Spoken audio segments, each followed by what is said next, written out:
Walk into an ice house in the middle of July and you are standing in a room full of winter. 100 tons of it, stacked block on block, packed in sawdust and straw, carried in by horse and sled 4 months earlier, still solid, still cold, still dripping into a stone drain at the center of the floor.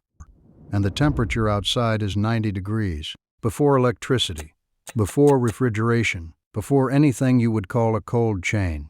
Families across the northern U.S. and Canada ate fresh meat in August and drank cold milk into September because of a building that had no moving parts, no patent, just a hole in the ground with a roof on it and a piece of physics so simple it still works today. Most people assumed food preservation before refrigeration meant salting, smoking, drying, or eating everything within a few days of harvest. And it did for a lot of things in a lot of places. But if you lived on a farm in Minnesota or Manitoba and you slaughtered a hog in November, you could not salt all of it.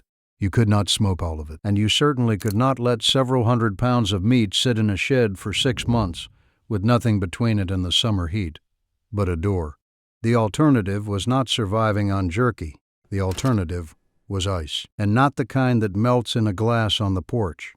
Ice cut in January from frozen lakes and rivers, stored underground, and still frozen solid when the wheat was coming in 4 months later. Here is how it worked, and here is why almost nobody builds one anymore, even though the physics behind it never went anywhere. Start with the hole, because the hole is the entire trick and the rest of the building is just a lid on top of it.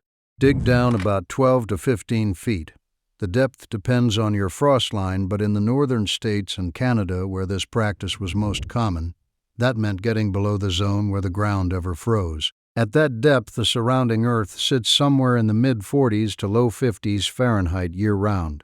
That is not cold enough to make ice, but it is cold enough to keep ice from melting fast, if the insulation is thick enough and the drainage is right. The walls were usually double, 2 layers of timber or rough sawn board with a cavity between them, packed with sawdust or straw.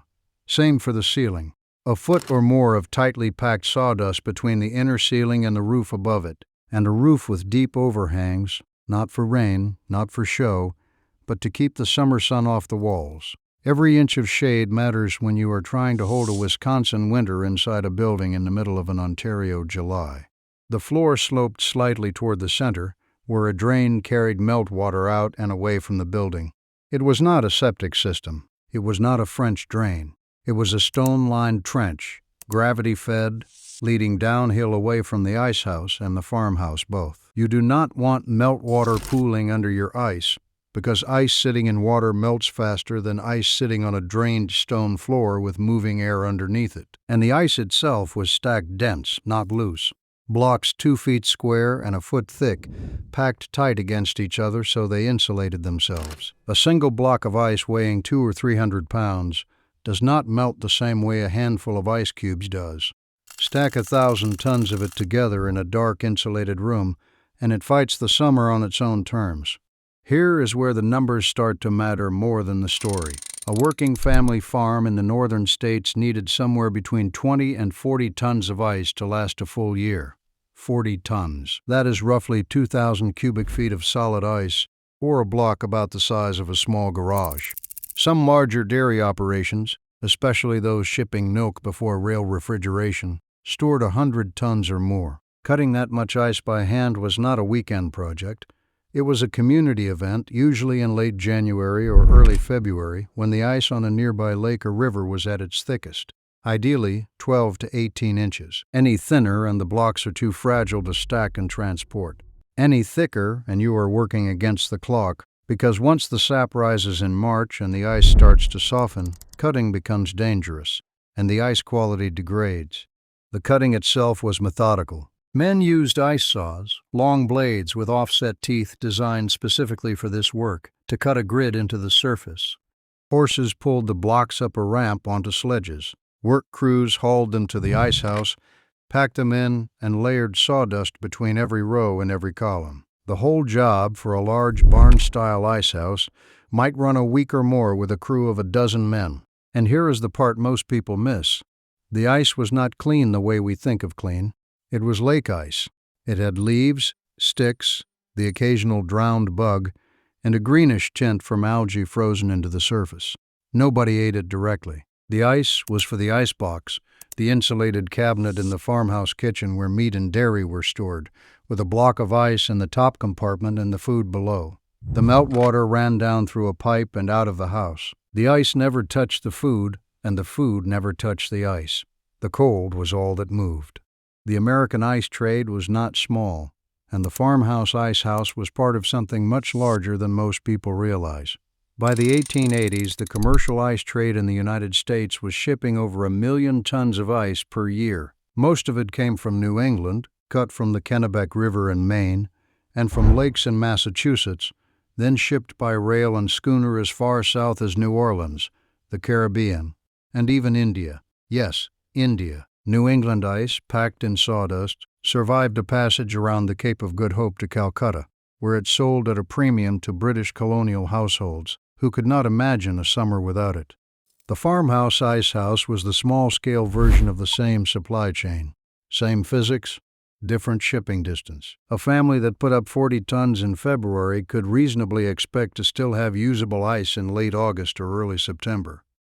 Loss rates varied. A well-built ice house in a shaded location with deep sawdust insulation might lose 20 to 30% to melt over the course of a summer.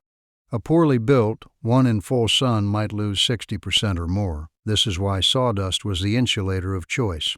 And not by accident. Sawdust is mostly trapped air. A 12-inch layer of packed sawdust has roughly the same insulating value as modern fiberglass bats, rated at R3 to R4 per inch, depending on how tightly it is packed and how dry it stays.